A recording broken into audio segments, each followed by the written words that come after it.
যখন কোনো জাতি পাপাচারের সীমানা ছাড়িয়ে যায়, আল্লাহ তাআলা তখন তাদেরকে নানানভাবে সতর্ক করে থাকেন। কখনো প্রকৃতির ভয়ঙ্কর তাণ্ডবের মাধ্যমে, কখনো আবার মানুষের সৃষ্ট দুর্যোগের মাধ্যমে। পবিত্র কুরআনে স্পষ্ট বলা হয়েছে, মানুষের কৃতকর্মের দরুন স্থলে ও সাগরে বিপর্যয় ছড়িয়ে পড়েছে, ফলে তিনি তাদের কোনো কোনো কাজের শাস্তি আস্বাদন করান যাতে তারা ফিরে আসে। পবিত্র কুরআনে আরও ইরশাদ হয়েছে, আমি ধ্বংস করেছি কত জনপদ যার অধিবাসীরা ছিল জালিম, এবং তাদের পরে সৃষ্টি করেছি অন্য জাতি। যুক্তরাষ্ট্রের ক্যালিফোর্নিয়া অঙ্গরাজ্যের লস অ্যাঞ্জেলেসের সাম্প্রতিক দাবানল যেন এরকমই এক সতর্কবার্তা। কারণ এই শহর তারকা ও বিত্তশালীদের বিলাসবহুল জীবনযাপনের বাইরে ছিল অন্ধকার এক জগৎ। অশ্লীলতায় মোড়ানো এই শহরের সান ফার্নান্দো ভ্যালি এলাকা পর্ন ভিডিও তৈরির জন্য একটি পরিচিত এলাকা, যার জন্য এই শহরকে অনেকেই পাপের নগরী বলেও অভিহিত করেন। সারা বিশ্বের বিনোদন শিল্পের প্রাণকেন্দ্র হলিউড শুধুমাত্র চলচ্চিত্রের কেন্দ্র হিসেবে নয়, কারো কারো কাছে মাদকাসক্তি, অমিতব্যয়িতা, নৈতিক অবক্ষয় ও সীমালঙ্ঘনের প্রতীক। সম্প্রতি এই শহরই পরিণত হয়েছে এক ভয়ঙ্কর দাবানলে। হাজার হাজার একর জমি আগুনে পুড়ে ছাই, আকাশ ঢেকে গেছে কালো ধোঁয়ায়, মানুষের চিৎকার যেন বাতাসে মিশে গেছে।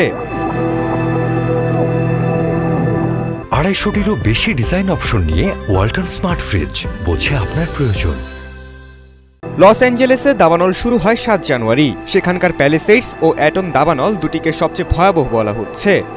ভয়াবহ দাবানলে পুড়েছে বিস্তীর্ণ এলাকা। দাবানল ছড়িয়ে পড়ার পেছনে বড় কারণ সান্তা অ্যানা নামের ঝড়ো বাতাস। এ দুই দাবানলে অন্তত 145 বর্গ কিলোমিটার এলাকা পুড়ে ছাই হয়েছে। বুধবার পর্যন্ত দাবানলে মৃতের সংখ্যাও বেড়ে 24-এ দাঁড়িয়েছে। প্রকৃতির এই তাণ্ডব কি কেবলই এক দুর্যোগ, নাকি এর পেছনে রয়েছে গভীর সতর্কবার্তা? কি বলছে ইসলাম? ব্যভিচার, সমকামিতা ও পতিতাবৃত্তের কারণে অতীতে বহু জাতি ধ্বংস হয়েছে। কিছু জাতির বিবরণ পবিত্র কুরআন ও হাদিসে রয়েছে। আবার কিছু জাতির কথা উল্লেখ না করা হলেও কোরআনের ভাষ্য থেকে জানা যায়, এগুলোর বাইরেও বহু জাতি রয়েছে যাদের পাপাচারের কারণে তাদের ধ্বংস করে দেওয়া হয়েছে।